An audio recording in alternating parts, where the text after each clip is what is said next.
ಅರೆ ಕಡಿಮೆ ಹಾಕು ಆದ್ರೆ ಅಸಲಿ ಹಾಕು. MDH ಕಾಶ್ಮೀರಿ ಕೆಂಪು ಮೆಣಸಿನ ಪೌಡರ್.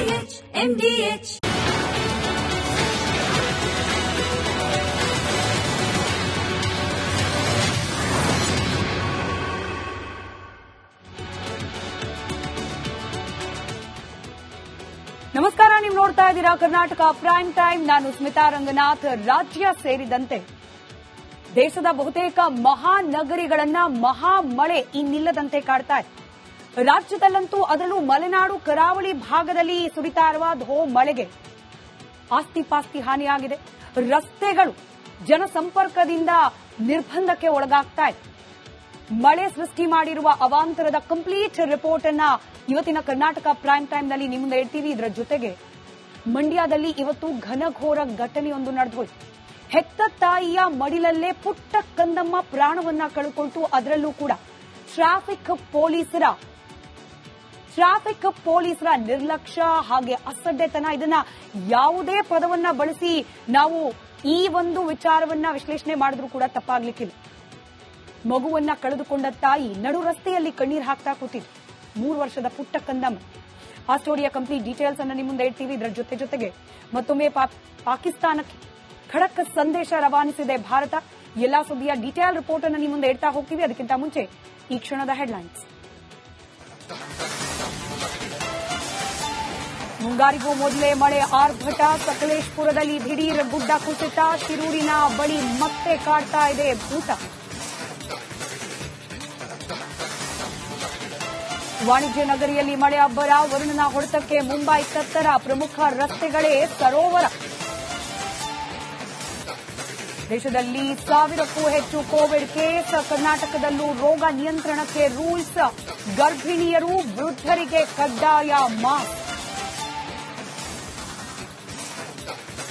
ಉಗ್ರವಾದಿಗಳೇ ಭಾರತದ ನೇರ ಗುರಿ. ಪಾತಕಿಗಳ ವಿರುದ್ಧ ಮೋದಿ ಮಾತಿನ ಸವಾರಿ. ವಡೋದರಾದಲ್ಲಿ ಪ್ರಧಾನಿಗೆ ಅದ್ಧೂರಿ ಎಂಟ್ರಿ.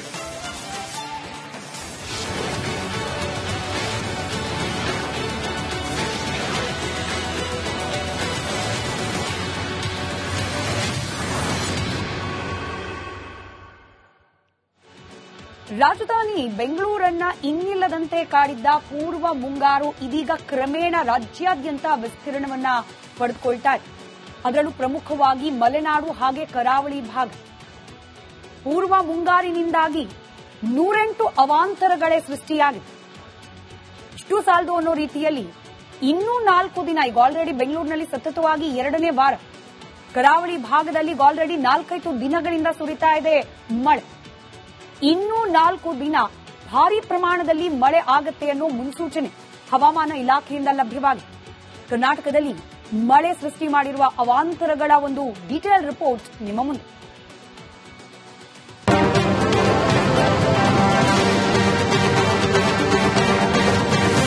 ರಾಜ್ಯಾದ್ಯಂತ ಮುಂಗಾರು ಮಳೆ ಆರ್ಭಟ. ಸಕಲೇಶಪುರದಲ್ಲಿ ದಿಢೀರ್ ಗುಡ್ಡ ಕುಸಿತ.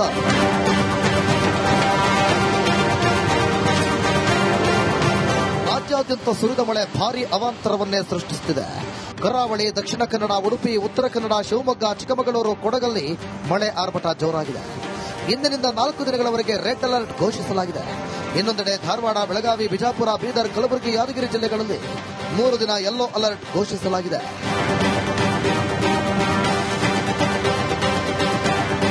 ನಾವು ಕೆಲವೊಂದು ಜಿಲ್ಲೆಗಳಿಗೆ ರೆಡ್ ಅಲರ್ಟ್ ಅನ್ನು ಕೊಟ್ಟಿವಿ. ಅಂದ್ರೆ 20 ಅಥವಾ 20ಕ್ಕಿಂತ ಹೆಚ್ಚಿನ ಸೆಂಟಿಮೀಟರ್ಗಿಂತ ಹೆಚ್ಚಿನ ಮಳೆ ಆಗೋ ನಿರೀಕ್ಷಣೆ ಇತ್ತಂದ್ರೆ ನಾವು ರೆಡ್ ಅಲರ್ಟ್ ಅನ್ನು ಕೊಟ್ಟಿವಿ. ಅವು ಮುಖ್ಯವಾಗಿ ಉತ್ತರ ಕನ್ನಡ, ಉಡುಪಿ, ದಕ್ಷಿಣ ಕನ್ನಡ, ಶಿವಮೊಗ್ಗ, ಚಿಕ್ಕಮಗಳೂರು ಹಾಗೂ ಕೊಡಗು ಜಿಲ್ಲೆಗಳಿಗೆ ನಾವು ರೆಡ್ ಅಲರ್ಟ್ ಅನ್ನು ಕೊಟ್ಟಿದ್ದೀವಿ. ಮತ್ತು ಕೆಲವು ಜಿಲ್ಲೆಗಳಿಗೆ ಬೆಳಗಾವಿ, ಧಾರವಾಡ, ಬೀದರ್, ಕಲಬುರಗಿ, ಯಾದಗಿರಿ ಜಿಲ್ಲೆಗಳಿಗೆ ನಾವು ಆರೆಂಜ್ ಅಲರ್ಟ್ ಅನ್ನು ನಾವು ಕೊಟ್ಟಿದ್ದೀವಿ. ಹಾಸನ ಜಿಲ್ಲೆಯಲ್ಲೂ ಮಳೆ ಸಾಲು ಸಾಲು ಅವಾಂತರ ಸೃಷ್ಟಿಸುತ್ತಿದೆ. ಸಕಲೇಶಪುರ ತಾಲೂಕಿನ ಆನೆಮಹಲ್ ಬಳಿ ಗುಡ್ಡ ಇಬ್ಬಾಗ ಆಗಿದೆ. ಗುಡ್ಡದ ಮೇಲಿದ್ದ ಮನೆಗಳನ್ನು ಸಂಪರ್ಕಿಸುವ ರಸ್ತೆ ಕುಸಿದಿದೆ. ತಮ್ಮ ಮನೆಗಳಿಗೆ ಸಂಪರ್ಕಿಸುವ ರಸ್ತೆಯನ್ನ ಮೊಹಮ್ಮದ್ ಏಕಾಂಗಿಯಾಗಿ ದುರಸ್ತಿಪಡಿಸುತ್ತಿದ್ದಾರೆ.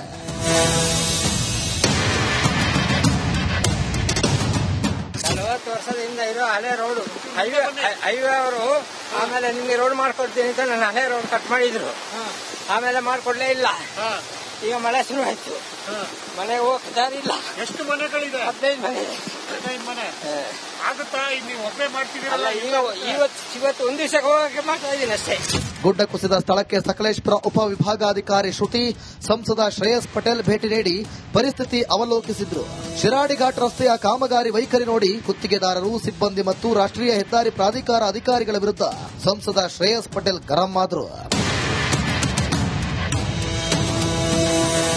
ಮುಂಜಾಗ್ರತೆ ಕ್ರಮ ತಗೊಂಡ್ರು ಸಹ ಅಲ್ಲಲ್ಲೇ ಸಣ್ಣದಾಗಿ ಯಾವುದೇ ರೀತಿಯ ಜೀವಾಪಾಯ ಆಗದ ರೀತಿಯಲ್ಲಿ ಗುಡ್ಡ ಕುಸಿತ ಆಗಿದೆ. ಅದರ ಪರ್ಯಾಯ ಮಾರ್ಗವನ್ನ ಬಿಟ್ಕೊಟ್ಟು ಗುಡ್ಡ ಕುಸಿತಕ್ಕೆ ಏನೇನು ಮುಂಜಾಗ್ರತಾ ಕ್ರಮಗಳನ್ನ ತಗೊಳ್ಳುವಂತ ಕೆಲಸವನ್ನ ನಾವು ಮಾಡ್ತೀವಿ. ಜೊತೆಗೆ ಸಾರ್ವಜನಿಕರಿಗೆ ಮನವಿ ಮಾಡ್ತೀನಿ ಮಾಧ್ಯಮ ಮುಖಾಂತರ, ಯಾವುದೇ ರೀತಿಯ ವೆಹಿಕಲ್ ಮೂವ್ಮೆಂಟ್ಗಾಗಿರ್ಬೋದು, ಸಾರ್ವಜನಿಕರಿಗಾಗಿರ್ಬೋದು, ವಾಹನ ಸವಾರಿಗಾಗಿರ್ಬೋದು ತೊಂದರೆ ಆಗದ ರೀತಿಯಲ್ಲಿ ನಾವು ನಮ್ಮ ಹಾಸನ ಜಿಲ್ಲಾಡಳಿತ ಅದರ ಬಗೆಹರಿಸುವ ಕೆಲಸವನ್ನ ನಾವು ಮಾಡ್ತೀವಿ. ಸಕಲೇಶಪುರ ಪಟ್ಟಣದಲ್ಲಿ ಭಾರೀ ಮಳೆಗೆ ಹೋಟೆಲ್ ಗೋಡೆ ಕುಸಿದಿದೆ. 3 ಮಹಿಳೆಯರು, ಒಬ್ಬ ವ್ಯಕ್ತಿ ಸೇರಿ 4 ಗಾಯಗಳಾಗಿವೆ. ಹಾಸನದಲ್ಲಿ ಗುಡ್ಡ ಕುಸಿತದ ಆತಂಕದ ಕಾರ್ಮೋಡ ಆವರಿಸಿದೆ.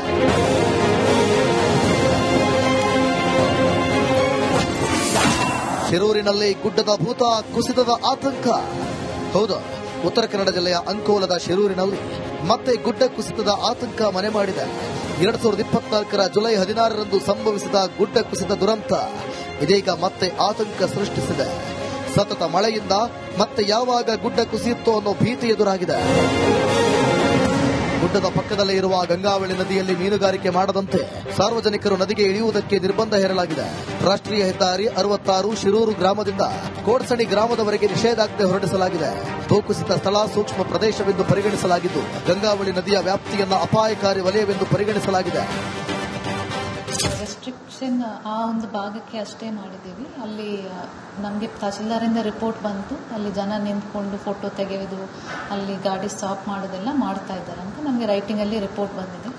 ಮತ್ತು ನಾವು AC ಪೊಲೀಸಿಂದ ರಿಪೋರ್ಟ್ ತರಿಸ್ಕೊಂಡು ಆ ಒಂದು ಸ್ಟ್ರೆಚ್ಚಲ್ಲಿ ಮಾತ್ರ ಯಾವುದು ಗಾಡಿ ನಿಲ್ಲಿಸಬಾರದು, ಅಲ್ಲಿ ಯಾವುದು ಬೇರೆ ಥರ ಆ್ಯಕ್ಟಿವಿಟೀಸ್ ಮಾಡಬಾರದು, ಆ ಒಂದು ವ್ಯಾಪ್ತಿನಲ್ಲಿ ಮಾತ್ರ ಫಿಶಿಂಗ್ ಯಾವುದು ಮಾಡಬಾರದು, ಫೋಟೋ ತೆಗೆಯೋದು, ಈ ಥರ ಯಾವುದೇ ಆ್ಯಕ್ಟಿವಿಟಿ ಮಾಡಬಾರದು ಅಂತ ನಾವು ಡಿಸಾಸ್ಟರ್ ಮ್ಯಾನೇಜ್ಮೆಂಟ್ ಆ್ಯಕ್ಟ್ ಕೆಳಗಡೆ DCಗೆ ಇರುವ ಪವರ್ ಇಟ್ಕೊಂಡು ನಾವು ಒಂದು ರೆಸ್ಟ್ರಿಕ್ಷನ್ ಆರ್ಡರ್ ಅನ್ನು ಪಾಸ್ ಮಾಡಿದ್ವಿ. ಮಂಗಳೂರು ನಗರದ ಹಲವು ಜನವಸತಿ ಪ್ರದೇಶಗಳಿಗೆ ಮಳೆ ನೀರು ನುಗ್ಗಿದೆ. ರಾಜಕಾಲುವೆ ಉಕ್ಕಿ ಹರಿದ ಪರಿಣಾಮ ರಸ್ತೆ ಮೇಲೆ ನೀರು ನದಿಯಂತೆ ಹರಿಯುತ್ತಿದೆ. ಕೊಡಿಯಾಲಬೈಲ್ ಭಗವತಿ ನಗರದಲ್ಲಿ ಮಳೆ ಅವಾಂತರವನ್ನೇ ಸೃಷ್ಟಿಸಿದೆ. Bureau report, Republic Kannada. ಇದರ ಜೊತೆಗೆ ರಾಜ್ಯದ ಅನೇಕ ಪ್ರದೇಶಗಳಲ್ಲಿ ಮಳೆ ಭಾರಿ ಪ್ರಮಾಣದ ಅವಾಂತರಕ್ಕೆ ಕಾರಣವಾಗಿದೆ. ಕೆಲವೆಡೆ ಜೀವಹಾನಿಯಾದರೆ ಮತ್ತೆ ಕೆಲ ಕಡೆ ರಸ್ತೆಗಳೇ ಮುರಿದು ಬಿದ್ದು ಹೋಗೋ ರೀತಿಯ ಪರಿಸ್ಥಿತಿಯಾಗಿದೆ. ಒಂದೊಂದಾಗಿ ಜಿಲ್ಲಾವಾರು ಎಲ್ಲೆಲ್ಲಿ ಅನಾಹುತಗಳು ಯಾವ ರೀತಿಯಾಗಿ ಸಂಭವಿಸಿದೆ ಮಳೆಯಿಂದ ಗಮನಿಸ್ತಾ ಹೋಗೋಣ. ಮೊದಲನೇದಾಗಿ ಬೆಳಗಾವಿ, ಕುಂದಾನಗರಿ ಬೆಳಗಾವಿಯಲ್ಲಿ ಮುಂಗಾರು ಮಳೆಗೆ ಮೊದಲ ಬಲಿಯಾಗಿದೆ ಪುಟ್ಟ ಕಂದಮ್ಮ. ಬೆಳಗಾವಿಯಲ್ಲಿ ಪುಟ್ಟ ಕಂದಮ್ಮನ ಮೇಲೆ ಮನೆಯ ಗೋಡೆ ಕುಸಿದು ಬಿದ್ದು 3 ವರ್ಷದ ಬಾಲಕಿ ಸಾವನ್ನಪ್ಪಿದ್ದಾರೆ. ಆ ಮನೆಯ ಅವಶೇಷಗಳ ದೃಶ್ಯವನ್ನ ಗಮನಿಸ್ತಾ ಇದ್ದೀರಿ. ಭಾರೀ ಮಳೆಯಿಂದಾಗಿ ಗೋಡೆ ಕುಸಿದು ಬಿದ್ದಿದೆ. ಮನೆಯೊಳಗಿದ್ದ 3 ವರ್ಷದ ಕೀರ್ತಿಕಾ ನಾಗೇಶ್ ಪೂಜಾರಿ ಸಾವನ್ನಪ್ಪಿರುವ ಘಟನೆ ನಡೆದಿದೆ. ಗೋಕಾಕ್ನ ಮಹಾಲಿಂಗೇಶ್ವರ ನಗರದಲ್ಲಿ ಈ ಒಂದು ಘಟನೆ ನಡೆದಿರೋದು. ಕೇವಲ ಬೆಳಗಾವಿ ಮಾತ್ರವಲ್ಲ, ದಕ್ಷಿಣ ಕನ್ನಡ ಜಿಲ್ಲೆಯಲ್ಲೂ ಇಂಥದ್ದೇ ದುರಂತಕ್ಕೆ, ಭಾರಿ ಪ್ರಮಾಣದ ನಷ್ಟಕ್ಕೆ ಮಳೆ ಕಾರಣವಾಗಿದೆ. ಇದರ ಜೊತೆಗೆ ಪ್ರತಿನಿತ್ಯ ಕೂಡ ಮಾಧ್ಯಮಗಳಲ್ಲಿ ಹಾಗೆ ಜಿಲ್ಲಾಡಳಿತ, ಸ್ಥಳೀಯ ಆಡಳಿತ ಎಚ್ಚರಿಕೆಯ ಸಂದೇಶವನ್ನ ರವಾನೆ ಮಾಡೋ ಪ್ರಯತ್ನ ಮಾಡ್ತಿದ್ರು ಕೂಡ ಕೆಲವರ ಹುಚ್ಚಾಟಕ್ಕೆ ಲಿಮಿಟೇ ಇಲ್ವಾ ಅನ್ನೋ ರೀತಿಯ ಅನುಮಾನಕ್ಕೆ ಕಾರಣವಾಯಿತು ದಕ್ಷಿಣ ಕನ್ನಡದಲ್ಲಿ ನಡೆದ ಈ ಘಟನೆ. ಫಾಲ್ಸ್ ಮೇಲೆ ನಿಂತು ಪ್ರವಾಸಿಗರು ಹುಚ್ಚಾಟವನ್ನ ಪ್ರದರ್ಶನ ಮಾಡ್ತಾ ಇದ್ರು. ಕೈಯಲ್ಲೊಂದು ಮೊಬೈಲ್ ಇತ್ತು ಅಂದ್ರೆ ರೀಲ್ಸ್ ಮಾಡೋ ಶೋಕಿ. ಈಗ ಮಾಡಬೇಡಿ ಅಂತ ಹೇಳಿ ಎಷ್ಟೇ ಮನವರಿಕೆ ಮಾಡಿಕೊಟ್ರು ಕೂಡ ಅದನ್ನ ಕೇಳೋ ವ್ಯವಧಾನವನ್ನ ಕಳ್ಕೊಂಡಿದ್ದಾರೆ ಜನ. ಇನ್ ಕೆಲವರಿಗೆ ಅತಿಯಾದ ಉತ್ಸಾಹ, ಅತಿಯಾದ ಸಾಹಸಮಯ ಪ್ರವೃತ್ತಿ ಏನಾಗುತ್ತೆ ಅನ್ನೋದಕ್ಕೆ ದಕ್ಷಿಣ ಕನ್ನಡ ಜಿಲ್ಲೆಯಲ್ಲಾದ ಈ ಘಟನೆ ಸಾಕ್ಷಿಯಾಗ್ತಾ ಇರೋದು. ಫಾಲ್ಸ್ ಮೇಲೆ ನಿಂತು ಪ್ರವಾಸಿಗರು ಹುಚ್ಚಾಟವನ್ನ ಪ್ರದರ್ಶನ ಮಾಡ್ತಾ ಇದ್ರು. ನೀರಿನಲ್ಲಿ ಕೊಚ್ಚಿ ಹೋಗ್ತಾ ಇದ್ದ 5 ರಕ್ಷಣೆ ಮಾಡಲಾಗ್ತಾ ಇದೆ. ಜಸ್ಟ್ ಮಿಸ್ ಅನ್ನೋ ರೀತಿಯಲ್ಲಾಗಿದೆ. ಸ್ವಲ್ಪ ಯಾಮಾರಿದ್ರು ಕೂಡ ಈ 5 ಜನ ನೀರಿನ ಪಾಲಾಗ್ತಾ ಇದ್ರು. ಎಲ್ಲರನ್ನ ರಕ್ಷಣೆ ಮಾಡಲಾಗಿದೆ. ಪುತ್ತಿಗೆ ಗ್ರಾಮದ ಯರುಗುಂಡಿ ಫಾಲ್ಸ್ನಲ್ಲಿ ಘಟನೆ ನಡೆದಿದೆ. ರೋಪ್ ಹಾಕಿ ಪ್ರವಾಸಿಗರನ್ನ ರಕ್ಷಣೆ ಮಾಡಿದ್ದಾರೆ ಸ್ಥಳೀಯರು. ಮತ್ತೊಮ್ಮೆ ಕಳಕಳಿಯ ಮನವಿ, ಪ್ರವಾಸಕ್ಕೆ ಹೋಗ್ಲಿಕ್ಕೆ ಹಾಗೆ ರೀಲ್ಸ್ ಮಾಡಲಿಕ್ಕೆ ಅಥವಾ ಅತಿಯಾದ ಸಾಹಸವನ್ನ ಪ್ರದರ್ಶನ ಮಾಡಲಿಕ್ಕೆ ಇದು ಸೂಕ್ತ ಸಮಯ ಅಲ್ಲ. ಅದರಲ್ಲೂ ಹೊಸ ಜಾಗ, ಅಲ್ಲಿನ ನೀರು, ಅದರ ಸೆಳೆತ ಇದ್ರ ಬಗ್ಗೆ ಅರಿವಿಲ್ಲದವರು ದಯಮಾಡಿ ಇಂಥ ಕೃತ್ಯ ಕೈ ಹಾಕಬೇಡಿ ಅನ್ನೋದು ರಿಪಬ್ಲಿಕ್ ಕನ್ನಡದ ಮತ್ತೊಂದು ಕಳಕಳಿಯ ಮನವಿ. ಹಾಗೆ ಹಾಸನದಲ್ಲಿ ಮಳೆಯಿಂದಾಗಿ ರಸ್ತೆನೇ ಇಬ್ಬಾಗವಾಗ್ಬಿಟ್ಟಿದೆ. ಗುಡ್ಡದ ಮೇಲಿನ ರಸ್ತೆ ನೀವು ದೃಶ್ಯದಲ್ಲಿ ಗಮನಿಸ್ತಾ ಇದ್ದೀರಿ, ಭಾರಿ ಪ್ರಮಾಣದಲ್ಲಿ ಮಣ್ಣು ಕುಸಿದಿದೆ. ಗುಡ್ಡದ ಮೇಲಿರೋ 15 ಮನೆಗಳಿಗೆ ಈ ಘಟನೆಯಿಂದಾಗಿ ಸಂಪೂರ್ಣವಾಗಿ ಸಂಪರ್ಕ ಕಟ್ಟಾಗಿದೆ. ಇದರ ಜೊತೆಗೆ ಹಾಸನದ ಆನೆಮಹಲ್ ಬಳಿ ಅಲ್ಲಿರ್ತಕ್ಕಂಥ ನಾಗರಿಕರು ಮನೆಯಿಂದ ಆಚೆ ಬರ್ಲಿಕ್ಕಾಗದ ಪರಿಸ್ಥಿತಿ, ರಸ್ತೆನೇ ಇಲ್ಲ. ಬೇರೆ ಊರಿಗೆ ಹೋಗಬೇಕು, ಬೇರೆ ಗ್ರಾಮಕ್ಕೆ ಹೋಗಬೇಕು ಅಂದ್ರೆ ಅಂತಹ ಪರಿಸ್ಥಿತಿ ನಿರ್ಮಾಣವಾಗಿದೆ. ಇತ್ತ ಬೆಂಗಳೂರಿನಲ್ಲಂತೂ ಕಳೆದ ವಾರ ಹಾಗೆ ಈಗಲೂ ಕೂಡ ಸತತವಾಗಿ ಮಳೆ ಆಗ್ತಾ ಇರೋದು. ಬೆಂಗಳೂರಿನ ಜಯನಗರದಲ್ಲಿ ಕಾರಿನ ಮೇಲೆ ಮರ ಬಿದ್ದಿದೆ, ದೃಶ್ಯದಲ್ಲಿ ಗಮನಿಸ್ತಾ ಇದ್ದೀರಿ. ಜುಹೇಬ್ ಅನ್ನುವವರ 2 ಕಾಲ್ಗಳ ಮೂಳೆ ಪೀಸಾಗಿ ಹೋಗಿದೆ ಮರ ಬಿದ್ದ ರಭಸಕ್ಕೆ.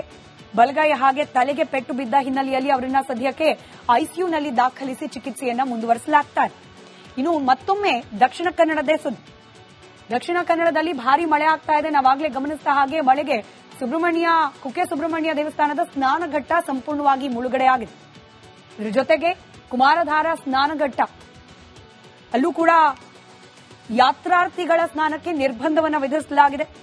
ಸ್ನಾನಘಟ್ಟದ ಬಳಿಯಲ್ಲಿ ಹೆಚ್ಚುವರಿ ಸಿಬ್ಬಂದಿಯನ್ನ ನೇಮಕ ಮಾಡಲಾಗಿದೆ. ಜನ ಕೇಳಲ್ಲ ಅಲ್ಲ, ಅಪಾಯ ಇದೆ, ಹೋಗಬೇಡಿ, ಸ್ನಾನ ಮಾಡಬೇಡಿ ಅಂದ್ರೆ ದೂರದಿಂದ ಬಂದಿದ್ದೇವೆ, ಹೀಗಾಗಿ ನಾವಿಲ್ಲಿ ಪುಣ್ಯ ಸ್ನಾನ ಮಾಡದೆ ಹೋದ್ರೆ ನಾವು ಬಂದಿದ್ದ ಸಾರ್ಥಕ ಆಗಲ್ಲ ಅನ್ನೋ ರೀತಿಯಲ್ಲಿ ಹಠ ಮಾಡ್ಲಿಕ್ಕೆ ಪ್ರಯತ್ನ ಮಾಡ್ತಾರೆ. ಹೀಗಾಗಿ ಯಾವುದೇ ಕಾರಣಕ್ಕೂ ಯಾರೇ ಯಾತ್ರಿಕರು ನೀರಿಗೆ ಇಳಿಬಾರದು ಅನ್ನೋ ಕಾರಣಕ್ಕೆ ಸ್ನಾನಘಟ್ಟದ ಬಳಿಯಲ್ಲಿ ಹೆಚ್ಚುವರಿ ಸಿಬ್ಬಂದಿಯನ್ನ ನೇಮಕ ಮಾಡಲಾಗಿದೆ. ಮತ್ತೊಂದು ಕಡೆ ಚಿಕ್ಕಮಗಳೂರಿನಲ್ಲಿ ಮಳೆಯಿಂದಾಗಿ ಅವಾಂತರಗಳು ಸಾಲು. ಗಗ್ಗತ್ತಲಲ್ಲಿ ಕೊಟ್ಟಿಗೆ ಹಾರದ ತುರುವೆ ಗ್ರಾಮ ಮುಳುಗ್ ಹೋಗಿದೆ. 4 ದಿನದಿಂದ ಕರೆಂಟ್ ಇಲ್ಲ. ಕರೆಂಟ್ ಯಾಕಿಲ್ಲ? ಮಳೆ ಸುರಿದಿದೆ. ಮಳೆಯಿಂದಾಗಿ ವಿದ್ಯುತ್ ಕಂಬಗಳು ಉರುಳಿದೆ.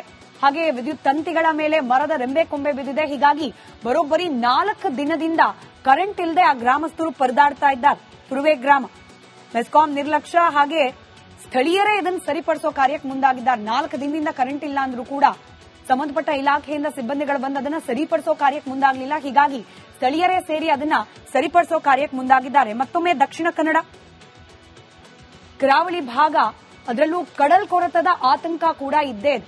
ಸಮುದ್ರ ಪ್ರಕ್ಷುಬ್ಧವಾಗಿದೆ. ಭಾರಿ ಗಾತ್ರದ ಅಲೆಗಳು ತೀರ ಪ್ರದೇಶವನ್ನ ಬಂದು ಅಪ್ಪಳಿಸ್ತಾ ಇದೆ. ಇನ್ನು ದಕ್ಷಿಣ ಕನ್ನಡ ಜಿಲ್ಲೆಗೆ ಎನ್ಡಿಆರ್ಎಫ್ ಹಾಗೆ ಎಸ್ಡಿಆರ್ಎಫ್ ತಂಡ ಆಗಮಿಸಿದೆ. ಪುತ್ತೂರಿಗೆ 25 ಮಂದಿ ತಂಡ ಇದೀಗ ಆಗಮಿಸಿದ್ದು, ಗುಡ್ಡ ಭಾಗದ ನಿವಾಸಿಗಳು ಸ್ಥಳಾಂತರ ಆಗಬೇಕು ಸುರಕ್ಷಿತ ಸ್ಥಳಗಳಿಗೆ ಅಂತ ಹೇಳಿ ಮಾಹಿತಿಯನ್ನ ರವಾನೆ ಮಾಡ್ತಿದ್ದಾರೆ. ಮತ್ತೊಂದು ಕಡೆಯಲ್ಲಿ ದಕ್ಷಿಣ ಕನ್ನಡದ ಮತ್ತಷ್ಟು ಸುದ್ದಿ ಅಪ್ಡೇಟ್ ಅನ್ನ ಗಮನಿಸ್ತಾ ಹೋಗೋಣ.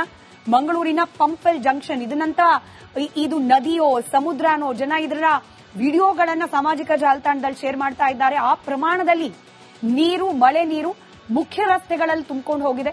ಪಂಪೆಲ್ ಜಂಕ್ಷನ್ ಸಂಪೂರ್ಣವಾಗಿ ಜಲಾವೃತವಾಗಿದೆ. ಒಂದೇ ಮಳೆಗೆ ಇಡೀ ಸರ್ಕಲ್ ಜಲಾವೃತವಾಗಿದೆ. ಇದು ಕೆಲ ಆಯ್ದ ದೃಶ್ಯಗಳು ಮಾತ್ರ. ಇಡೀ ರಾಜ್ಯಾದ್ಯಂತ ಇಂಥದ್ದೇ ಅನೇಕ ಅನಾಹುತಗಳು, ಸಾಲು ಅನಾಹುತಗಳು ಸೃಷ್ಟಿಯಾಗಿದೆ. ಮಲೆನಾಡು ಹಾಗೆ ಕರಾವಳಿ ಮಾತ್ರವಲ್ಲದೆ ರಾಜ್ಯದ ಇತರೆ ಜಿಲ್ಲೆಗಳಲ್ಲೂ ಮಳೆ ಆರ್ಭಟ ಜೋರಾಗಿದೆ. ಉತ್ತರ ಕರ್ನಾಟಕದ ಹಲವು ಜಿಲ್ಲೆಗಳಲ್ಲೂ ಕೂಡ ಮಳೆ ಅವಾಂತರ ಮಿತಿ ಮೀರಿದೆ. ಈ ಬಗ್ಗೆ ಒಂದು ಡೀಟೇಲ್ ರಿಪೋರ್ಟ್ ನಿಮ್ಮ ಮುಂದೆ.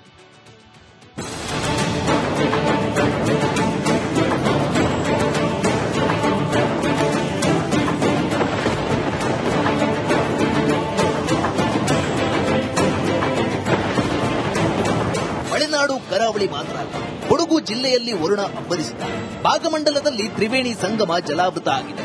ಭಾಗಮಂಡಲದ ತ್ರಿವೇಣಿ ಸಂಗಮದಲ್ಲಿದ್ದೇವೆ. ತ್ರಿವೇಣಿ ಸಂಗಮದ ಮೇಲ್ಸೇತುವೆಯಲ್ಲಿ ನಾವು ನಿಂತಿರುವಂತದ್ದು. ಕೆಳಭಾಗದಲ್ಲಿ ಈಗ ನೀರು ಹೆಚ್ಚಾಗ್ತಿದೆ. ಇದೇ ತ್ರಿವೇಣಿ ಸಂಗಮ ಏನಿದೆ, ನಿನ್ನೆ ಸಂಪೂರ್ಣವಾಗಿ ಮುಳುಗಡೆಯಾಗಿತ್ತು, ಮತ್ತೆ ರಾತ್ರಿ ನೀರು ಇಳಿಯಿತು. ಈಗ ಮತ್ತೆ ಮಳೆಗೆ ನೀರು ಏರಿಕೆ ಆಗ್ತಿರುವಂತದ್ದು ನೋಡಬಹುದು. ಇಲ್ಲಿ ಕೊಡಗು ಜಿಲ್ಲೆಯಲ್ಲಿ ಅವಾಂತರಗಳ ಮಳೆಯೇ ಆಗಿದೆ. ಕೆಲವೆಡೆ ವಿದ್ಯುತ್ ಕಂಬಗಳು ಧರಾಶಾಯಿಯಾಗಿವೆ. ಕಳೆದ 3 ದಿನಗಳಿಂದ ಕೆಲವು ಗ್ರಾಮಗಳು ಕತ್ತಲಲ್ಲಿ ಮುಳುಗಿವೆ. ಇನ್ನು ಕೆಲವೆಡೆ ಬೃಹತ್ ಗಾತ್ರದ ಮರಗಳು ಬಿದ್ದಿವೆ. ಇನ್ನು ಕೆಲವೆಡೆ ಮನೆಗಳಿಗೆ ಅಪಾರ ಪ್ರಮಾಣದ ನೀರು ನುಗ್ಗಿದೆ. ಇದೇ ಅಲ್ಲಲ್ಲಿ ಮರ ಬಿದ್ದು ವಿದ್ಯುತ್ ಕಂಬಗಳು ಧರೆಗುರುಳಿರುವಂತದ್ದು. ಅದರಿಂದ ಸಾಕಷ್ಟು ಕಡೆ ವಿದ್ಯುತ್ ಸ್ಥಗಿತಗೊಂಡಿದೆ. ವಿದ್ಯುತ್ ಸ್ಥಗಿತಗೊಂಡು ಸಾಕಷ್ಟು ಗ್ರಾಮಗಳು ಕತ್ತಲಲ್ಲಿ ಮುಳುಗಿದೆ ಅಂತ ಹೇಳ್ಬಹುದು. ಕಳೆದ 3 ದಿನಗಳಿಂದ ಕೆಲವು ಗ್ರಾಮಗಳಲ್ಲಿ ವಿದ್ಯುತ್ತೇ ಇಲ್ಲ. ಈ ರೀತಿ ಸಮಸ್ಯೆ ಎದುರಾಗಿದೆ. ಮರ ಬೀಳುವಂತದ್ದು, ವಿದ್ಯುತ್ ಕಂಬ ಬೀಳುವಂತದ್ದು, ಮನೆಗಳಿಗೆ ನೀರು ನುಗ್ಗುವಂತದ್ದು ಈ ರೀತಿ ಆಗ್ತಾ ಇದೆ. ಚಿಕ್ಕಮಗಳೂರು ಜಿಲ್ಲೆಯಲ್ಲಿ ಮಳೆ ಅಬ್ಬರಿಸುತ್ತಿದೆ. ಇಂದಿನಿಂದ 3 ದಿನ ಅಂಗನವಾಡಿಗಳಿಗೆ ರಜೆ ಘೋಷಿಸಲಾಗಿದೆ. ಮೂಡಿಗೆರೆ ತಾಲೂಕಿನ ಬಾಳೂರು ಗ್ರಾಮದಲ್ಲಿ ಗಾಳಿ ಸಹಿತ ಭಾರೀ ಮಳೆಗೆ ಬೃಹತ್ ಗಾತ್ರದ ಮರ ಬಿದ್ದಿದೆ.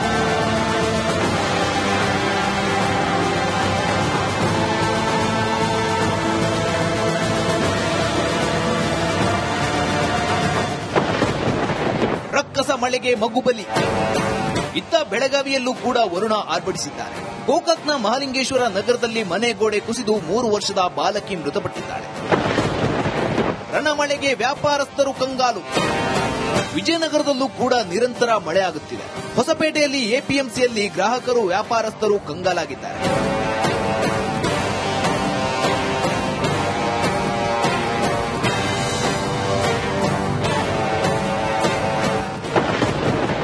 ರಭಸವಾಗಿ ಹರಿಯುತ್ತಿದೆ ಕೃಷ್ಣಾ ನದಿ.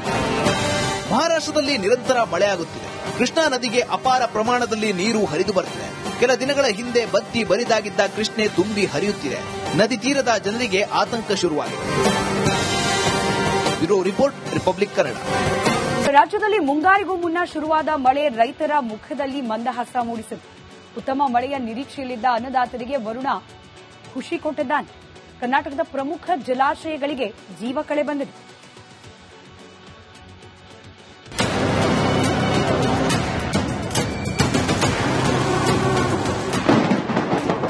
ಮುಂಗಾರಿಗೂ ಮೊದಲೇ ಭಾರೀ ಮಳೆ,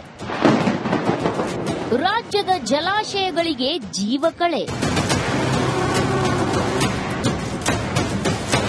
ಹೌದು, ರಾಜ್ಯದಲ್ಲಿ ಮುಂಗಾರು ಆರಂಭಕ್ಕೆ ಇನ್ನೂ 2 ವಾರ ಬಾಕಿ ಇದೆ. ಆದರೆ ಅದಾಗಲೇ ಮಳೆ ಶುರುವಾಗಿದ್ದು ಜಲಾಶಯಗಳಿಗೆ ಜೀವ ಕಳೆ ಬಂದಿದೆ. ರಾಜ್ಯದಲ್ಲಿ ಮುಂಗಾರು ಅಬ್ಬರ ಜೋರಾಗಿದ್ದು ರೈತರಲ್ಲಿ ಮಂದಹಾಸ ಮೂಡಿಸಿದೆ. ಈ ಬಾರಿ ಉತ್ತಮ ಮಳೆಯಾಗುವ ಆಸೆಯಲ್ಲಿ ಅನ್ನದಾತರಿದ್ದು ಸಕಲೇಶಪುರದಲ್ಲಿ ಹೇಮಾವತಿ ನದಿ ತುಂಬಿ ಹರಿಯುತ್ತಿದೆ. ಹೇಮಾವತಿ ಡ್ಯಾಂಗೆ ಇಂದು 6,000 ಕ್ಯೂಸೆಕ್ ಒಳಹರಿವು ಬಂದಿದೆ.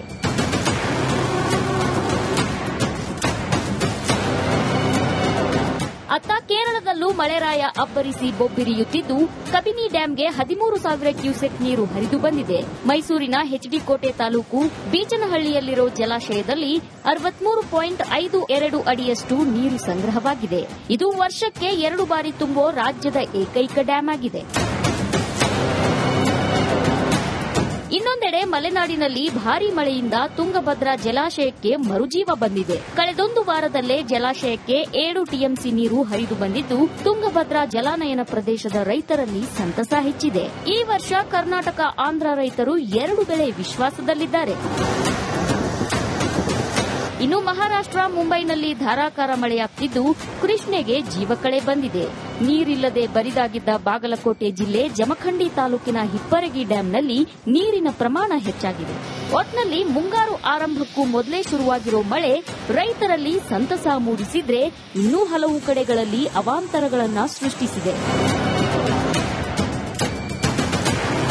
Bureau report, Republic Kannada. ರಾಜ್ಯದಲ್ಲಿ ಮಳೆ ಆದಾಗ, ಅದರಲ್ಲೂ ರಾಜ್ಯ ರಾಜಧಾನಿ ಬೆಂಗಳೂರಿನಲ್ಲಿ ಮಳೆ ಆದಾಗ ಉತ್ತರ ಭಾರತದ ಅನೇಕ ಕಡೆಗಳಲ್ಲಿ ಬೆಂಗಳೂರಿನ ಪರಿಸ್ಥಿತಿಯನ್ನ ಆಡ್ಕೊಳ್ಳಲಾಗ್ತಾ ಇತ್ತು. ಸೋಷಿಯಲ್ ಮೀಡಿಯಾದಲ್ಲಿ ಟ್ರೋಲ್ ಮಾಡಲಾಗ್ತಾ ಇತ್ತು. ಆದರೆ ಪ್ರಕೃತಿಯ ಮುನಿಸಿನ ಮುಂದೆ ಯಾವುದೇ ಪ್ರದೇಶ, ಯಾವುದೇ ಭಾಷೆ ಯಾವುದೂ ಲೆಕ್ಕಕ್ಕೆ ಬರೋದಿಲ್ಲ ಅನ್ನೋದಕ್ಕೆ ಮಹಾರಾಷ್ಟ್ರದ ಹಾಗೆ ದೆಹಲಿಯ ಇವತ್ತಿನ ಪರಿಸ್ಥಿತಿ ಸಾಕ್ಷಿಯಾಗ್ತಾ ಇದೆ. ಮಹಾರಾಷ್ಟ್ರದಲ್ಲೂ ಕೂಡ ದಾಖಲೆಯ ಪ್ರಮಾಣದಲ್ಲಿ ಮಳೆಯಾಗ್ತಾ ಇದೆ. ಪ್ರಮುಖ ರಸ್ತೆಗಳು ಜಲಾವೃತವಾಗಿದೆ. ವಾಹನ ಸಂಚಾರ ದುಸ್ತರ ಅನ್ನೋ ಪರಿಸ್ಥಿತಿ ನಿರ್ಮಾಣವಾಗಿದೆ. ಕಳೆದ 24 ಗಂಟೆಗಳ ಅವಧಿಯಲ್ಲೇ ಕಳೆದ 107 ವರ್ಷಗಳ ದಾಖಲೆಯನ್ನ ಮುರಿಯೋ ಪ್ರಮಾಣದಲ್ಲಿ ಮಳೆ ಆಗಿದೆ ಮಹಾರಾಷ್ಟ್ರದಲ್ಲಿ. ವರುಣನ ಆರ್ಭಟಕ್ಕೆ ವಾಣಿಜ್ಯ ನಗರಿ ಯಾವ ರೀತಿ ತತ್ತರಿಸಿ ಹೋಗಿದೆ ಅನ್ನೋದನ್ನ ವಿವರಿಸುತ್ತೆ ಈ ವರದಿ.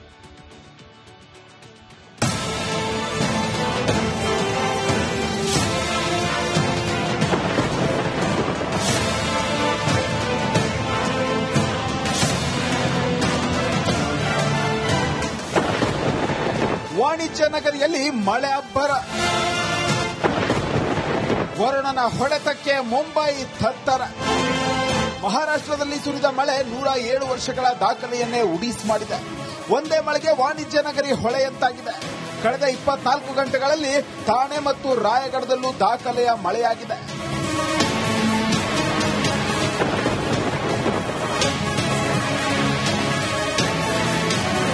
ಮುಂಬೈನಲ್ಲಿ 25 ವರ್ಷಗಳ ನಂತರ ಮೊದಲ ಬಾರಿ ಮುಂಗಾರು ಆರಂಭಕ್ಕೂ ಮುನ್ನ 15 ದಿನ ಮೊದಲೇ ಮಳೆ ಸುರಿಯುತ್ತಿದೆ. ಕುರ್ಲಾ, ಸಿಯಾನ್, ದಾದರ್, ಪರೇಲ್ನಲ್ಲಿ ರಸ್ತೆಗಳು ಸಂಪೂರ್ಣ ಜಲಾವೃತಗೊಂಡಿವೆ.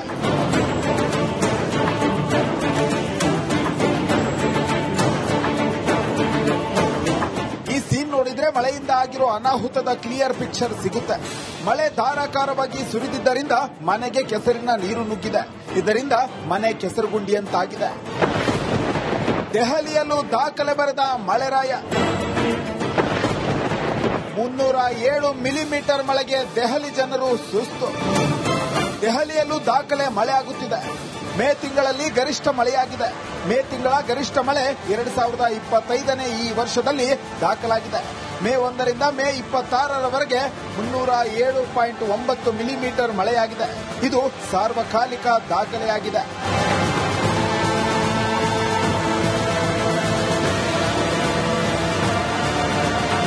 ದೆಹಲಿಯ ಮೋತಿಬಾಗ್ ಮಿಂಟೋ ರಸ್ತೆ, ದೆಹಲಿ ಕಂಟೋನ್ಮೆಂಟ್ ಮತ್ತು ದೀನ್ ದಯಾಳ್ ಉಪಾಧ್ಯಾಯ ಮಾರ್ಗಗಳು ಸಂಪೂರ್ಣ ಜಲಾವೃತವಾಗಿತ್ತು. ಮಹಿಪಾಲಪುರ ಮೇಲ್ಸೇತುವೆಯ ಕೆಳಗೆ ನೀರು ನಿಂತು ಪರಿಣಾಮ ವಾಹನ ಸಂಚಾರಕ್ಕೆ ಅಡಚಣೆಯಾಗಿದೆ. ನೋಯ್ಡಾದಲ್ಲಿ ಗಾಜಿಯಾಬಾದ್ವರೆಗೆ ಬಲವಾದ ಗಾಳಿ ಬೀಸಿದೆ. Bureau report, Republic Kannada. ಮತ್ತೊಂದು ಕಡೆ ಭಾರತದಲ್ಲಿ ಕೊರೋನಾ ವೈರಸ್ನ ಭಯ ಮತ್ತೆ ಶುರುವಾಗ್ತಾ ಇದೆ. ಕಳೆದ ಒಂದೇ ವಾರದಲ್ಲಿ 752 ಹೊಸ ಸೋಂಕಿತ ಪ್ರಕರಣಗಳು ಪತ್ತೆಯಾಗಿವೆ. ಸೋಂಕಿತರ ಸಂಖ್ಯೆ 1,000 ಗಡಿ ದಾಟ್ತಾ ಇದೆ. ಕೇರಳದಲ್ಲಿ 335 ಜನರಿಗೆ ಸೋಂಕಿರೋದು ದೃಢಪಟ್ಟಿದೆ. ಇತ್ತ ಮಹಾರಾಷ್ಟದಲ್ಲಿ ಸಕ್ರಿಯ ಪ್ರಕರಣಗಳ ಸಂಖ್ಯೆ 430ಕ್ಕೆ ಏರಿಕೆಯಾಗಿದೆ. ಇನ್ನು ರಾಷ್ಟ್ರ ರಾಜಧಾನಿ ದೆಹಲಿಯಲ್ಲಿ ಕಳೆದ 24 ಗಂಟೆಗಳ ಅವಧಿಯಲ್ಲೇ 99 ಜನರಿಗೆ ಸೋಂಕಿರೋದು ಖಾತ್ರಿಯಾಗ್ತಾ ಇದೆ. ಸೋಂಕಿತರ ಸಂಖ್ಯೆ 153ಕ್ಕೆ ದೆಹಲಿಯಲ್ಲಿ ಇದೀಗ ಏರಿಕೆಯಾಗಿದೆ. ಮಹಾರಾಷ್ಟದಲ್ಲಿ 209 ಸಕ್ರಿಯ ಪ್ರಕರಣಗಳಿದೆ. ದೆಹಲಿಯಲ್ಲಿ 104 ಸಕ್ರಿಯ ಪ್ರಕರಣಗಳು ವರದಿಯಾಗಿದೆ. ಉಳಿದಂತೆ ಗುಜರಾತ್ನಲ್ಲಿ 83, ಕರ್ನಾಟಕದಲ್ಲಿ 47, ಉತ್ತರ ಪ್ರದೇಶದಲ್ಲಿ 15 ಹಾಗೆ ಪಶ್ಚಿಮ ಬಂಗಾಳದಲ್ಲಿ 12 ಮಂದಿ ಕೊರೋನಾ ಸೋಂಕಿಗೆ ತುತ್ತಾಗಿರೋದು ದೃಢವಾಗಿದೆ. ಇನ್ನು ನಮ್ಮ ರಾಜ್ಯದ ಅಂಕಿಅಂಶಗಳು ಹಾಗೆ ಸದ್ಯದ ಪರಿಸ್ಥಿತಿ ಬಗ್ಗೆ ಗಮನ ಕೊಡೋಣ. ಕರ್ನಾಟಕದಲ್ಲೂ ಕೂಡ ಕೊರೋನಾ ವೈರಸ್ನ ಹಾವಳಿ ಶುರುವಾಗಿದೆ. ಮಹಾಮಾರಿಗೆ ಕಡಿವಾಣ ಹಾಕಬೇಕು ಅಂತ ಸರ್ಕಾರ ಕೂಡ ಸಕಲ ಸಿದ್ಧತೆಯನ್ನ ಮಾಡಿಕೊಳ್ತಾ ಇದೆ. ಅದೇ ನಿಟ್ಟಿನಲ್ಲಿ ಇವತ್ತು ಮುಖ್ಯಮಂತ್ರಿ ಸಿದ್ದರಾಮಯ್ಯ ನೇತೃತ್ವದಲ್ಲಿ ಸಭೆ ನಡೆಯಿತು. ಸಾಕಷ್ಟು ಕುತೂಹಲಕ್ಕೂ ಕೂಡ ಕಾರಣವಾಗಿತ್ತು. ಒಂದಷ್ಟು ನಿಯಮಗಳನ್ನು ಸಭೆ ನಂತರದಲ್ಲಿ ಜಾರಿಗೆ ತರುವ ನಿರ್ಧಾರವನ್ನ ಕೂಡ ಪ್ರಕಟ ಮಾಡಲಾಯಿತು. ಈ ಬಗ್ಗೆ ಒಂದು ರಿಪೋರ್ಟ್ ನಿಮ್ಮ ಮುಂದೆ.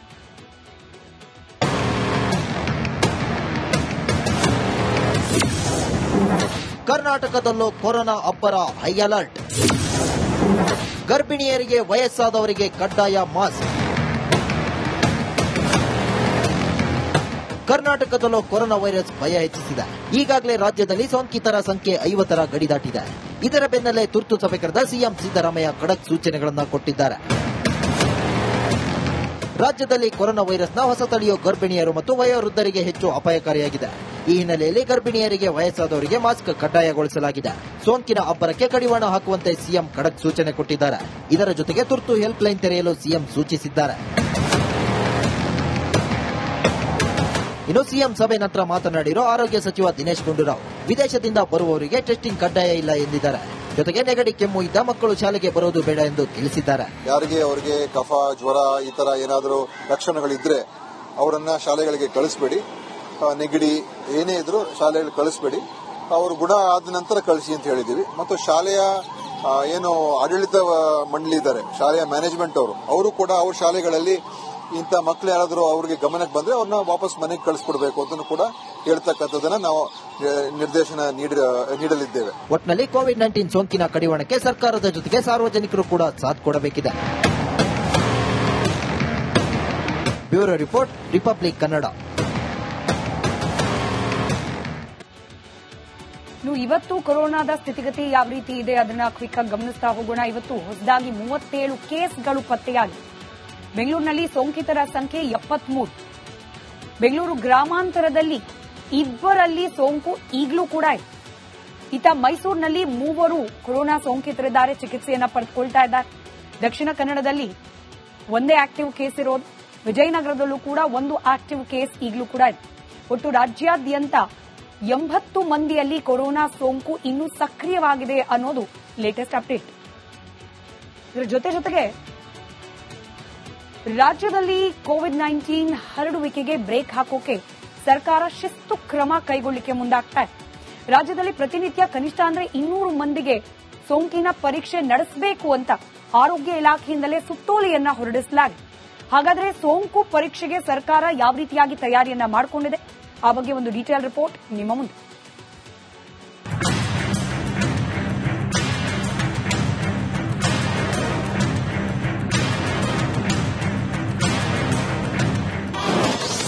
ಪ್ರತಿನಿತ್ಯ 200 ಜನರಿಗೆ ಕೋವಿಡ್ ಪರೀಕ್ಷೆ, ಸುತ್ತೋಲೆ ಹೊರಡಿಸಿದ ಆರೋಗ್ಯ ಇಲಾಖೆ. ಕೊರೋನಾ ವೈರಸ್ ಬಗ್ಗೆ ಆರೋಗ್ಯ ಇಲಾಖೆ ಸೀರಿಯಸ್ ಆಗಿದೆ. ಸೋಂಕಿನ ಲಕ್ಷಣವುಳ್ಳವರು ಕಡ್ಡಾಯವಾಗಿ ಆರ್ಟಿಪಿಸಿಆರ್ ಟೆಸ್ಟ್ ಮಾಡಿಸಿಕೊಳ್ಳಬೇಕಿದೆ. ದಿನನಿತ್ಯ 150ರಿಂದ 200 ಜನರ ಪರೀಕ್ಷೆಗೆ ಆರೋಗ್ಯ ಇಲಾಖೆ ನಿಗದಿಪಡಿಸಿದೆ. ರಾಜ್ಯದ ಆರೋಗ್ಯ ಇಲಾಖೆ ಪ್ರಧಾನ ಕಾರ್ಯದರ್ಶಿಗಳ ಸೂಚನೆ ಮೇರೆಗೆ ಅಧಿಕೃತ ಸುತ್ತೋಲೆ ಹೊರಡಿಸಲಾಗಿದೆ. ಸರ್ಕಾರದ ತಾಂತ್ರಿಕ ಸಲಹಾ ಸಮಿತಿಯ ಸಲಹೆ ಮೇರೆಗೆ ಆರ್ಟಿಪಿಸಿಆರ್ ಕಡ್ಡಾಯಗೊಳಿಸಲಾಗುತ್ತಿದೆ. ಸರ್ಕಾರಿ ಪ್ರಯೋಗಶಾಲೆಗಳಲ್ಲಿ ಕಡ್ಡಾಯವಾಗಿ ಟೆಸ್ಟ್ ಮಾಡಿಸುವಂತೆ ಸೂಚಿಸಲಾಗಿದೆ. ಎಲ್ಲ ಸಾರಿ ಪ್ರಕರಣಗಳಲ್ಲಿ ಕಡ್ಡಾಯವಾಗಿ ಕೋವಿಡ್ ಟೆಸ್ಟ್ ಮಾಡಬೇಕು. ವಯೋವೃದ್ಧರಲ್ಲಿ, ಮಕ್ಕಳಲ್ಲಿ, ಗರ್ಭಿಣಿ ಸ್ತ್ರೀಯರಲ್ಲಿ ರೋಗ ಲಕ್ಷಣಗಳು ಕಂಡುಬಂದಲ್ಲಿ ಪರೀಕ್ಷೆ ಕಡ್ಡಾಯವಾಗಿರುತ್ತೆ. ಕೋವಿಡ್-19 ಟೆಸ್ಟಿಂಗ್ ರಿಪೋರ್ಟ್ ಅನ್ನು ಟೆಸ್ಟ್ ಮಾಡಿದ ದಿನವೇ ನೀಡುವಂತೆ ಸೂಚಿಸಲಾಗಿದೆ. ಎಲ್ಲೆಲ್ಲಿ ಕೊರೋನಾ ಟೆಸ್ಟ್ ಮಾಡಲಾಗುತ್ತೆ ಅನ್ನೋದನ್ನ ನೋಡೋದಾದ್ರೆ ಬೆಂಗಳೂರಿನ ವೈದ್ಯಕೀಯ ಕಾಲೇಜು, ವಿಕ್ಟೋರಿಯಾ ಆಸ್ಪತ್ರೆ, ನಿಮಾನ್ಸ್, ರಾಷ್ಟ್ರೀಯ ವೈರಾಲಜಿ ಸಂಸ್ಥೆಯಲ್ಲಿ ಪರೀಕ್ಷೆ ನಡೆಸಲಾಗುತ್ತೆ. ಅದೇ ರೀತಿ ಹುಬ್ಬಳ್ಳಿಯ ಕಿಮ್ಸ್, ಕಲಬುರಗಿಯ ವೈದ್ಯಕೀಯ ವಿಜ್ಞಾನ ಸಂಸ್ಥೆ, ಬಳ್ಳಾರಿಯ ವಿಜಯನಗರದ ವೈದ್ಯಕೀಯ ವಿಜ್ಞಾನ ಸಂಸ್ಥೆ, ಮೈಸೂರಿನ ವೈದ್ಯಕೀಯ ಕಾಲೇಜು ಮತ್ತು ಸಂಶೋಧನಾ ಸಂಸ್ಥೆ, ಹಾಸನ ವೈದ್ಯಕೀಯ ವಿಜ್ಞಾನ ಸಂಸ್ಥೆ, ಶಿವಮೊಗ್ಗದ ವೈದ್ಯಕೀಯ ವಿಜ್ಞಾನ ಸಂಸ್ಥೆ ಮತ್ತು ಮಂಗಳೂರಿನ ವೆನ್ಲಾಕ್ ಆಸ್ಪತ್ರೆಯಲ್ಲಿ ಪರೀಕ್ಷೆ ನಿಗದಿ ಮಾಡಲಾಗಿದೆ. ಕೋವಿಡ್ ಪರೀಕ್ಷೆಗೆ ಸ್ಪಾಟ್ಗಳನ್ನು ಸರ್ಕಾರವೇ ಫಿಕ್ಸ್ ಮಾಡಿದ್ದು, ಆ ಮೂಲಕ ದರ ಏರಿಳಿತಕ್ಕೆ ಬ್ರೇಕ್ ಹಾಕುವುದು ಮತ್ತು ಕೊರೋನಾ ವೈರಸ್ ಸೋಂಕಿನ ಆಟಕ್ಕೆ ಕಡಿವಾಣ ಹಾಕಲು ತಯಾರಿ ನಡೆಸುತ್ತಿದೆ. Bureau report, Republic Kannada. ರಾಜ್ಯದಲ್ಲಿ ಕೊರೋನಾ ವೈರಸ್ನ ಹೊಸ ತಳಿ ಎಂಟ್ರಿ ಬೆನ್ನಲ್ಲೇ ಸರ್ಕಾರ ಮುನ್ನೆಚ್ಚರಿಕಾ ಕ್ರಮಗಳತ್ತ ನಿಗಾ ವಹಿಸ್ತಾ ಇದೆ. ಖಾಸಗಿ ಆಸ್ಪತ್ರೆಗಳಿಗೆ ಮಾರ್ಗಸೂಚಿಯನ್ನ ಹೊರಡಿಸಲಾಗಿದೆ. ಆಸ್ಪತ್ರೆಗಳಲ್ಲಿ ಯಾವ್ಯಾವ ರೀತಿ ತಯಾರಿಯನ್ನ ಮಾಡಿಕೊಳ್ಬೇಕು, ಅದರಲ್ಲೂ ವಿಶೇಷವಾಗಿ ಗರ್ಭಿಣಿಯರು, ಮಕ್ಕಳ ಮೇಲೆ ಹೆಚ್ಚಿನ ಗಮನ ಕೊಡಬೇಕು ಅನ್ನೋ ನಿಟ್ಟಿನಲ್ಲಿ ಕೆಲ ಸೂಚನೆಗಳನ್ನ ನೀಡಲಾಗಿದೆ. ಅದರಲ್ಲೂ ಬಹಳ ಪ್ರಮುಖವಾಗಿ ಆಸ್ಪತ್ರೆಗಳಲ್ಲಿ ಸ್ವಚ್ಛತೆಗೆ ಹೆಚ್ಚಿನ ಆದ್ಯತೆ ಕೊಡಬೇಕು ಅನ್ನೋದರ ಬಗ್ಗೆ ಕೂಡ ಪನಾದಿಂದ ಗೈಡ್ಲೈನ್ಸ್ ಬಿಡುಗಡೆ ಮಾಡಲಾಗಿದೆ. ಹಾಗಾದ್ರೆ ಖಾಸಗಿ ಆಸ್ಪತ್ರೆಗಳಿಗೆ ಹೊರಡಿಸಲಾಗಿರುವ ಮಾರ್ಗಸೂಚಿಯಲ್ಲಿ ಯಾವೆಲ್ಲ ಅಂಶಗಳನ್ನ ಉಲ್ಲೇಖ ಮಾಡಲಾಗಿದೆ ಗಮನಿಸ್ತಾ ಹೋಗೋಣ. ಆಸ್ಪತ್ರೆಗೆ ಬಂದವರೆಲ್ಲರಿಗೂ ಟೆಸ್ಟ್ ಮಾಡಿಸಬಾರದು.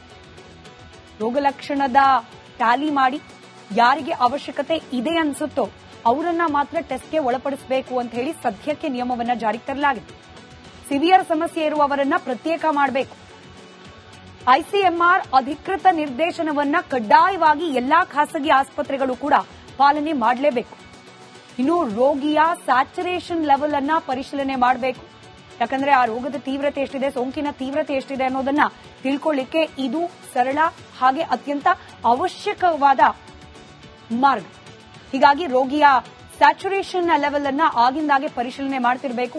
ವಿಶೇಷವಾಗಿ ಗರ್ಭಿಣಿ ಹಾಗೆ ಮಕ್ಕಳು, ವಯೋವೃದ್ಧರ ಆರೋಗ್ಯದ ಮೇಲೆ ಹದ್ದಿನ ಕಣ್ಣಿಡಬೇಕು ಅಂತ ಹೇಳಿ ಸೂಚನೆಯನ್ನ ಹೊರಡಿಸಲಾಗಿದೆ. ಸಾಮಾಜಿಕ ಅಂತರವನ್ನ ಕಾಪಾಡಿಕೊಳ್ಳಬೇಕು. ಮುಂಜಾಗ್ರತಾ ಕ್ರಮವಾಗಿ ಆಸ್ಪತ್ರೆಗಳಲ್ಲಿ ಸ್ವಚ್ಛತೆಗೆ ಆದ್ಯತೆಯನ್ನ ಕೊಡಬೇಕು.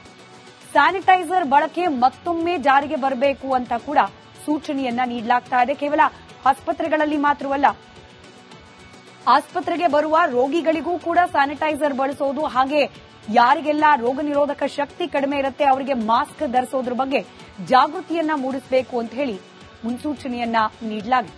ಆಪರೇಷನ್ ಸಿಂಧೂರ ಬೆನ್ನಲ್ಲೇ ಗುಜರಾತ್ಗೆ ಭೇಟಿ ನೀಡಿದ ಪ್ರಧಾನಿ ನರೇಂದ್ರ ಮೋದಿಗೆ ಅದ್ದೂರಿಯಾದ ಸ್ವಾಗತ ಸಿಕ್ಕಿದೆ. ವಡೋದರಾದಲ್ಲಿ ನಡೆದ ರೋಡ್ ಶೋ 10 ಹಲವು ವಿಶೇಷತೆಗಳಿಗೆ ಸಾಕ್ಷಿಯಾಗಿದೆ. ಆ ಬಗ್ಗೆ ಒಂದು ರಿಪೋರ್ಟ್ ನಿಮ್ಮ ಮುಂದೆ.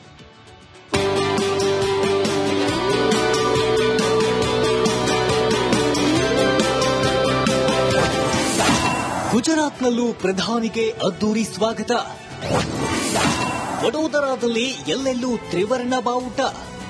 ಆಪರೇಷನ್ ಸಿಂಧೂರ ದೇಶದಲ್ಲಿ ಏಕತೆ ಸಂದೇಶ ಸಾರಿದ ಆರ್ಮಿ ಆಪರೇಷನ್ ಭಾರತೀಯರಲ್ಲಿ ದೇಶಭಕ್ತಿಯನ್ನ ಮತ್ತಷ್ಟು ಇಮ್ಮಡಿಗೊಳಿಸಿದೆ. ಗುಜರಾತ್ನ ವಡೋದರಾದಲ್ಲಿ ಪ್ರಧಾನಿ ನರೇಂದ್ರ ಮೋದಿ ರೋಡ್ ಶೋ ಇದಕ್ಕೆ ಪುಷ್ಟಿ ನೀಡಿದೆ.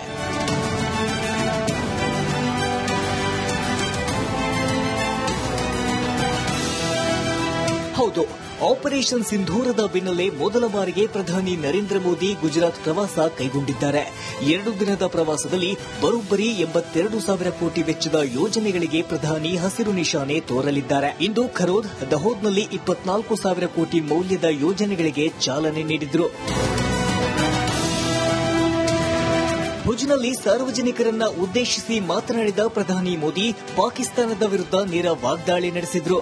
भारत के टारगेट पर आतंकवादियों के हेडक्वार्टर थे। सैकड़ों किलोमीटर अंदर जाकर के अगल बगल में किसी का भी नुकसान हुए बिना सीधी चोट करके आ गए थे। सटीक वार किया। ये दिखाता है कि हमारी सेना कितनी सक्षम और कितनी अनुशासित है। हमने दुनिया को दिखाया कि हम आतंकवाद के अड्डों को, उनके ठिकानों को यहां बैठे बैठे मिट्टी में मिला सकते हैं। ಇನ್ನು ಆಪರೇಷನ್ ಸಿಂಧೂರದ ಬಗ್ಗೆ ದೇಶಕ್ಕೆ ವಿವರಿಸಿದ ಕರ್ನಲ್ ಸೋಫಿಯಾ ಕುರೇಶಿ ಅವರ ಕುಟುಂಬದ ಸದಸ್ಯರು ಮೋದಿ ರೋಡ್ ಶೋನಲ್ಲಿ ಭಾಗವಹಿಸಿದ್ರು. ಸೋಫಿಯಾ ಕುರೇಶಿ ಅವರ ತಂದೆ ತಾಜ್ ಮೊಹಮ್ಮದ್, ತಾಯಿ ಹಲೀಮಾ ಕುರೇಶಿ, ಸಹೋದರ ಸಂಜಯ್ ಕುರೇಶಿ ಮತ್ತು ಸಹೋದರಿ ಶೈನಾ ಸಿನ್ಸಾರ್ ರೋಡ್ ಶೋನಲ್ಲಿ ಕಾಣಿಸಿಕೊಂಡಿದ್ರು. उनके पीछे जो तेज था, जो नूर था, वो अलग ही दिख रहा था. जब मोदी जी यहाँ से निकले तो सारे जो है जय जयकार की जो नारे लग रहे थे और एकदम मतलब देशभक्ति, पेट्रियोटिज्म जो हमारे अंदर से निकल रहा था, वो किसी को बोलने की जरूरत नहीं. एक खुशी एक अलग थी. और सबसे बड़ी बात तो नारी सशक्तिकरण. जो मैं खुद एक फीमेल हूँ तो वो उस चीज को फील कर सकती हूँ कि मोदी जी ने फीमेल को कितना ऊपर उठा दिया है. ನಾಳೆಯೂ ಗುಜರಾತ್ನಲ್ಲಿ ಪ್ರವಾಸ ಮುಂದುವರೆಸಲಿರೋ ಪ್ರಧಾನಿ ಮೋದಿ ಗಾಂಧಿನಗರದಲ್ಲಿ ರೋಡ್ ಶೋ ನಡೆಸಲಿದ್ದಾರೆ. ಈ ವೇಳೆ 30,000ಕ್ಕೂ ಹೆಚ್ಚು ಬಿಜೆಪಿ ಕಾರ್ಯಕರ್ತರು ಭಾಗವಹಿಸಲಿದ್ದು, ನಾಳೆ 5,536 ಕೋಟಿ ಮಹಾತ್ಮ ಮಂದಿರ ಯೋಜನೆಗೆ ಗುದ್ದಲಿ ಪೂಜೆ ನೆರವೇರಿಸಲಿದ್ದಾರೆ. ಇದರ ಜೊತೆಗೆ 22,055 ಕೋಟಿ ವೆಚ್ಚದ ಯೋಜನೆಗಳಿಗೆ ಚಾಲನೆ ನೀಡುವುದು ವಿಶೇಷವಾಗಿದೆ. Bureau report, Republic Kannada. Pakistan ಕಳ್ಳಾಟ ಆಡುವುದು ಹೊಸದೇನಲ್ಲ. ಭಾರತದ ಮುಂದೆ ಬಾಲ ಬಿಚ್ಚೋಕ್ ನಿಂತ ಪಾಕಿಸ್ತಾನಿಗಳ ಅಸಲಿ ಮುಖ ಜಗತ್ತಿನ ಎದುರು ತೆರೆದುಕೊಂಡಿದೆ. ಒಂದೇ ಒಂದು ಫೋಟೋ ಪಾಕಿಸ್ತಾನದ ಮಾನವನ್ನ ಹರಾಜು ಹಾಕ್ಬಿಟ್ಟಿದೆ.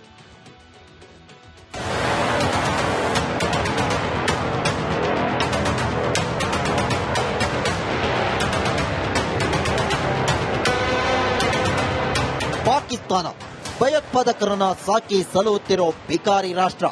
ಉಗ್ರರ ಮೃತದೇಹಗಳಿಗೆ ಹೆಗಲು ಕೊಟ್ಟ ನಮಕ್ ಹರಾಮಿ ದೇಶ. ಸಮರ ಭೂಮಿಯಲ್ಲಿ ಭಾರತದ ವಿರುದ್ಧ ಹೋರಾಡೋಕ್ಕಾಗದೆ ಮಂಡಿಯೂರಿದ ಪುಕ್ಕಲ ದೇಶ. ಇಂಥ ಪಾಕಿಸ್ತಾನದ ಮರ್ಯಾದೆ ಮತ್ತೊಮ್ಮೆ ಜಗತ್ತಿನ ಮುಂದೆ 3 ಕಾಸಿಗೆ ಹರಾಜಾಗಿದೆ. ಚೀನಾ ಮಿಲಿಟರಿ ಫೋಟೋ ಹಿಡಿದು ಪಾಕ್ ಸಂಭ್ರಮ. ಕಳಚಿ ಬಿತ್ತು ಪಾಪಿ ಪಾಕಿಸ್ತಾನದ ಕಳ್ಳ ಮುಖವಾಡ. ಪಹಲ್ಗಾಮ್ ದಾಳಿಗೆ ಪ್ರತಿಕಾರವಾಗಿ ಭಾರತ ಪಾಕಿಸ್ತಾನಕ್ಕೆ ನುಗ್ಗಿ ಹೊಡೆದಿದೆ. ಆಪರೇಷನ್ ಸಿಂಧೂರ ಮಾಡಿ ಉಗ್ರರನ್ನ ಮಟ್ಟ ಹಾಕಿದೆ. ಅಷ್ಟೇ ಯಾಕೆ, ಭಯೋತ್ಪಾದಕರ ನಾಡಿನ ಮಿಲಿಟರಿ ಏರ್ಬೇಸ್ಗಳನ್ನ ಚಿಂದಿ ಚಿತ್ರಾನ್ನ ಮಾಡಿದೆ.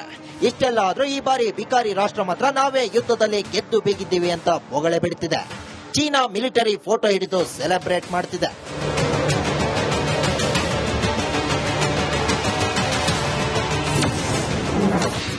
ಎಸ್, ಭಾರತದ ವಿರುದ್ಧದ ಯುದ್ಧದಲ್ಲಿ ಪಾಕಿಸ್ತಾನ ಗೆದ್ದಿದೆ ಅಂತ ಪಾಕ್ ಸೇನೆ ಸಂಭ್ರಮಿಸುತ್ತಿದೆ. ಆಪರೇಷನ್ ಬನ್ಯಾನ್ ಸಕ್ಸಸ್ ಆಗಿದೆ ಅಂತ ಬಿಟ್ಟಿ ಸೆಲೆಬ್ರೇಷನ್ ಮಾಡ್ತಿದೆ. ವಿಷಯ ಏನಂದ್ರೆ, ಪಾಕ್ ಸೇನಾ ಮುಖ್ಯಸ್ಥ ಆಸಿಮ್ ಮುನೀರ್ ಆಪರೇಷನ್ ಬನ್ಯಾನ್ನ ನಕಲಿ ಫೋಟೋವೊಂದನ್ನ ಪ್ರಧಾನಿ ಶಹಬಾಜ್ ಶರೀಫ್ಗೆ ಉಡುಗೊರೆಯಾಗಿ ನೀಡಿದ್ದಾನೆ. ಇಂಟ್ರೆಸ್ಟಿಂಗ್ ವಿಚಾರ ಅಂದ್ರೆ, ಇದು ಯಾವುದೇ ಆಪರೇಷನ್ ಬನ್ಯಾನ್ ಫೋಟೋ ಅಲ್ಲ, ಬದಲಾಗಿ 2019ರ ಚೀನಾ ಮಿಲಿಟರಿ ಕಾರ್ಯಾಚರಣೆಯ ಫೋಟೋ.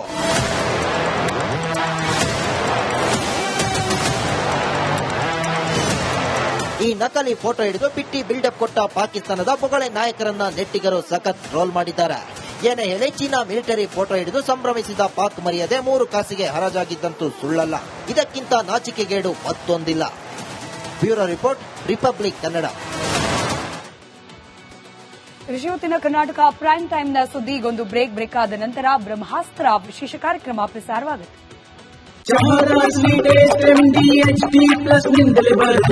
ಗಂಟು ಕಟ್ಟಿಕೋ ಲವಂಗ, ಹಸಿರು ಏಲಕ್ಕಿಯಿಂದ ತುಂಬಿದ MDH T+ ಮಸಾಲೆ.